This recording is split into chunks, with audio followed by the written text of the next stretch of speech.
Hey guys, today I'm talking about pre-workout and why it is essentially useless and you shouldn't waste your money on it. For those of you who have not gone down the rabbit hole of supplements yet, pre-workout is supposed to do a few things. One is give you more energy for your workout. Another is it's supposed to have stuff in it that helps your muscles rebuild themselves after your workout. It's also supposed to increase blood flow to your muscles, which gives you a better pump, which according to supplement companies helps your muscles grow faster. And it's also theoretically supposed to help buffer your muscles against muscle fatigue. But Marissa, all of these things sound so great. If it's so useless, why is it so popular? Well, first of all, marketing companies are like really smart. Supplement companies design supplements that can be marketed around your workout ritual so that taking the supplement almost becomes part of your workout. Like pre-workout, you take it before your workout. You have an intro workout. And then after your workout, you have to take your protein shake within 30 minutes or else you will lose all of your gains, which is entirely untrue, but that is a rant for an entirely different video. Pre-workout is also jam-packed full of stimulants that make you feel amazing. Like the first time you take it, you get this flood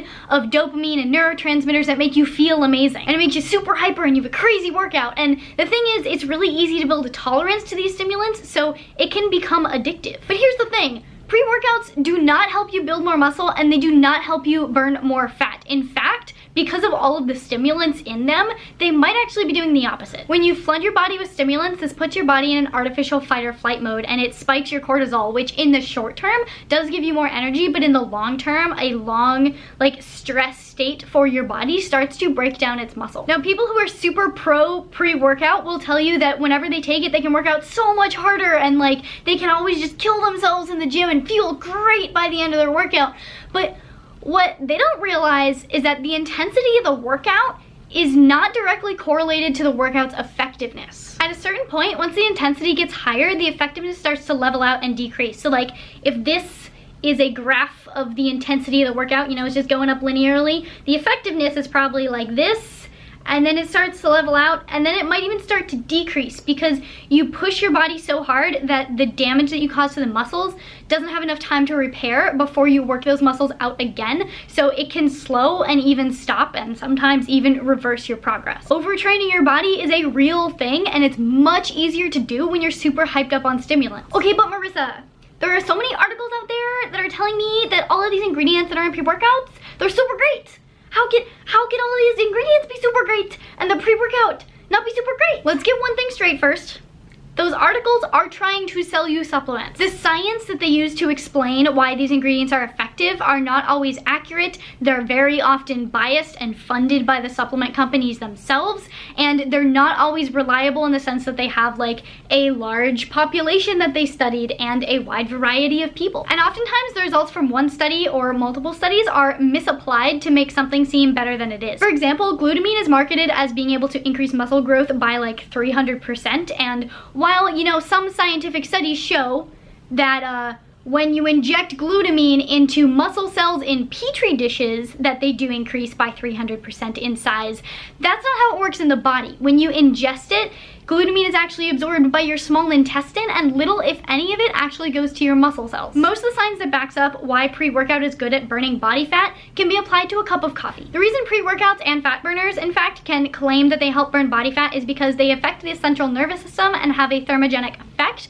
which increases your heart rate. So if we were to take your day and count how many times your heart beats throughout the day without any stimulants, let's say it's 100,000 times, on the pre-workout, your heart might beat 100,010 times. So 10 more heartbeats. The supplement companies can argue that it takes more energy and you have to pump more blood through your body for your heart to beat 10 more times, therefore more calories are expended, therefore it burns fat. But is the amount of fat burned by 10 extra heartbeats or even 100 extra heartbeats when your heart beats 100,000 times going to make much of a difference? No. So let's break down some of the key ingredients in pre-workouts. So the main ingredient in a pre-workout is caffeine, and its primary purpose is pretty obvious. It's to give you more energy during a workout. Does caffeine actually give you more energy? Yes, that is scientifically proven. But does caffeine help you build more muscle?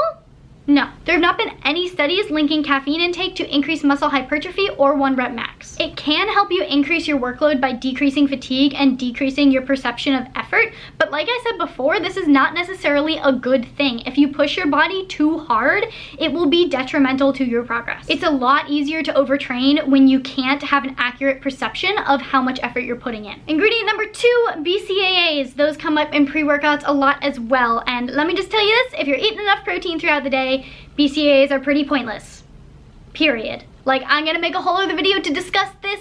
I will show you lots of studies, but that would just make this video twice as long and ain't nobody got time for that, so we're just gonna go past that now and just take my word for it. Another ingredient that's common in pre-workouts is beta-alanine, which is supposed to help fight fatigue and increase endurance because it increases carnosine concentration in muscles. Most research does in fact point to the idea that beta-alanine does increase carnosine concentration in muscles. However, there are conflicting studies about whether or not increased carnosine concentration can lead to increased muscle hypertrophy, strength, or endurance. So the jury's still kind of out on that one. The next ingredient is creatine, and this is in fact like the only supplement that has a huge body of scientific evidence to back up its effectiveness. So, you know, pre-workout has that going for it, but if it's really the only effective ingredient in pre-workout, you might as well just take creatine rather than all of the other extra stuff that you don't eat. Vasodilators such as arginine, citrulline, beetroot, etc. are also really common to find in pre-workouts because they help the body create nitric oxide within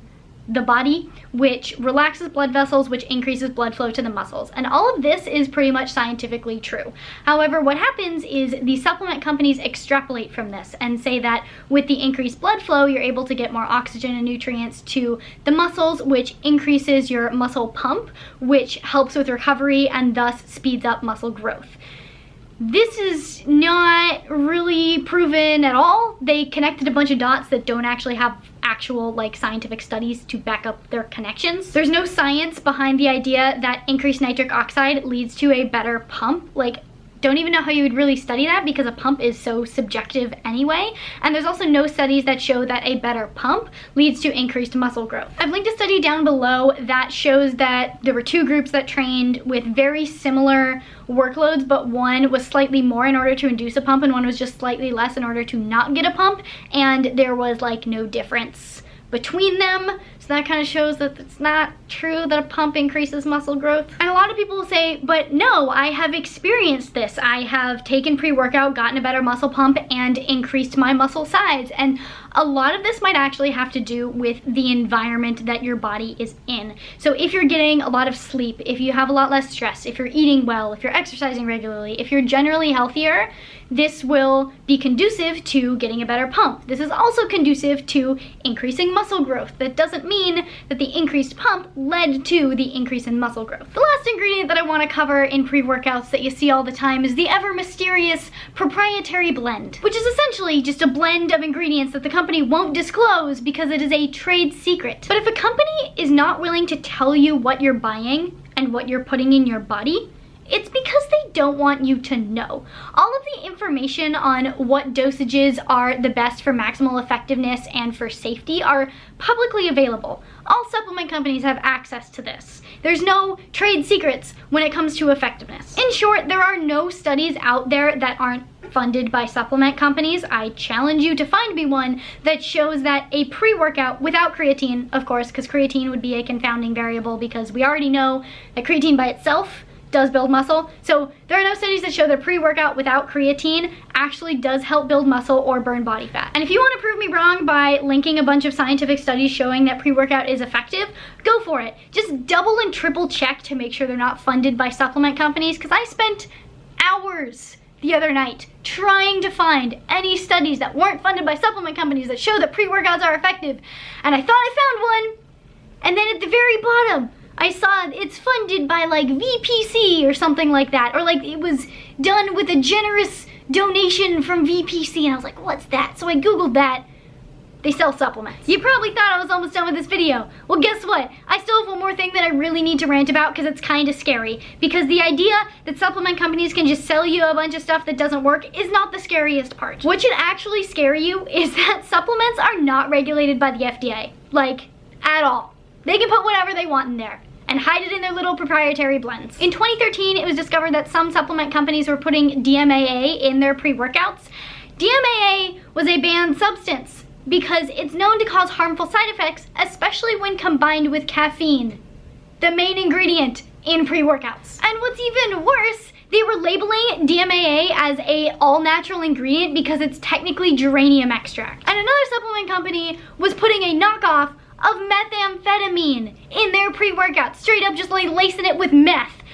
And they were also marketing it as all natural. There's this website that I really want to tell you about, and then I promise I will stop ranting, but it's called Labdoor, and Labdoor is an independent company not affiliated with any other supplement companies that goes through and tests supplements. After you finish this video, I highly recommend looking at their page on pre-workouts and just kind of going through the top 50 and looking at what they found, because it's pretty scary, especially when it comes to their label accuracy and their safety rating for what was in their supplements. So click on a few of those, look at how scary it is, and then scroll on down past the top 50 supplement list and read their like testing summary. It is insane what these companies can get away with. So TLDR, don't waste your money on pre-workout. And just to reassure you that I myself don't have any ulterior motives, unlike all of the articles written by supplement companies, I am basically screwing myself out of ever being sponsored by a company that makes pre-workout unless, one, the science ends up proving me wrong in the future, or two, some company comes out with a pre-workout that I can actually agree with. So